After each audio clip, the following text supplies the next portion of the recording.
salaamaaleykum Macky naa def Sall naka yitte baa yaa ngi ci jàmm rek naka njaboot gi baa kenn ëpput baa fekkuma la nga tëdd tëdd ko yaa ngay waxtaan yaa ngi ca waxtaan ma yaag Mariam wallaay Achib ana Mariam moom nu mu def man de dama koo gëj a gis cax ci réseau yi moom danga ko waneetuñ ko loolu la kay ana Amadou ak biir bi baa mi ngi régime as def rek waaw nee ko góor ju rëy na fexe def ay abdominaux bu ko defee mën naa am fekki at mu wàññeeku li ana sama tam ki na mbax bi tax sa ndoom su jigéen si gis naa ko keroog wallaay Achib ñaawut Macky am nga 2 minutes sa taa am nga waay merci beaucoup Sall ngaa di dab tóoru Macky man de damaa amoon lu ma metti tey wallaay Achib ma amoon lu ma metti parce que Macky Sall daa am tey benn policier bu ma arrêté ma jàpp na di tax mu manqué ma respect mooy le fait que yow ci say discours wallaay Achib dégg naa fi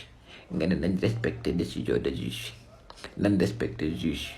nañ respecté institutions yi nañ respecté bâtiments institutionnels yi nañ respecté université nañ respecté centre de commissariat yi nañ respecté auto police yi nañ respecté policiers yi nañ respecté waa APR mais wallaay Achib ma suma laa dégg foo ne nañ respecté population bi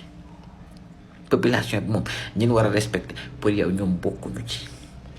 ba tax na moo tax ma jàpp ne police bi ci boppam ki ma arrêté mu am droit manqué respect gi ma manqué respect tey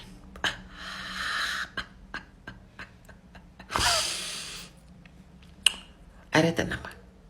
ma seere xam man damaa silwise ma seere bu jekk wàcce sama vitre teg samay loxo sama volant daal di fay sama rajo xam nga tekki casquette bi ma takkoon teg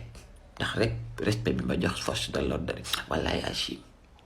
mosal ko ci oto bi xam nga daa am climatiseur ma wàccee vitre bi mosal ko ci clim gi ndaxte moom ci naaj bi la nekkoon mosal naa ko sax ci parfum au Sonko bi ma doon xeeñ mos na ci as lëf wallaay Achib bon mu ñëw au lieu mu nuyu ma def ma ne directement papier oto bi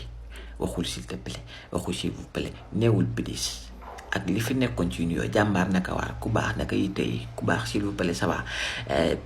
monsieur ça va chef ça va lépp mu ba ko fi ñëw rek direct naa ne mu papier oto bi ma ne ko bonjour chef ci li moom loi may ma laaj ko ndax j'ai fait une infraction mu ne ma papier oto bi gaawal lii la ma tontu fayu ma nuyu ba pare waxuma ndax damaa def infraction ma ne naa yaru rek comme ci réew moom jaay doole lañ ne naa yaru ci laa yëkkati na ko astafurlah ma ne ko ban papier mu ne ma carte grise ak assurance ma yëkkati carte grise assurance jox ko te li ma loi may mooy dafa waroon laaj carte grise ma jox ko mu vérifier bu normalé mu delloo ma laaj assurance ma jox ko mu vérifier bu normalé mu delloo ma defu ko mu laaj ma ñaar yëpp ma joxandoo ko ñaar yëpp ci sama silwiche ak sama yaru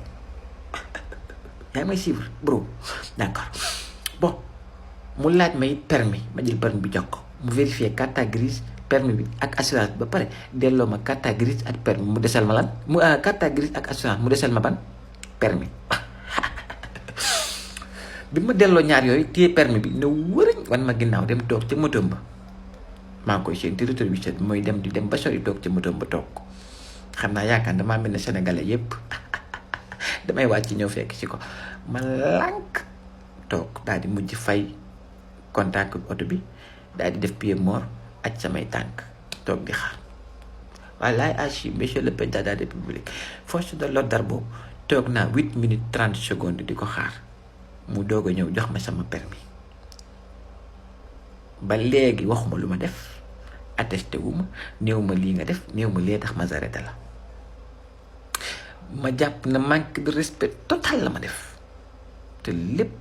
parce que je pense que waxulee leen nan respecter population bi ma ko dégg fa leen ko waxee ba tax na ñoom am na droit manqué ñu respect te ñun amuñu droit boobu ma doon laaj lii lan nga ci bëgg a jël comme mesure wallaay Achib réewu Macky Sall mi réew du ko gën a jaxasoo wallaay Achib président Macky Sall moo xaram rek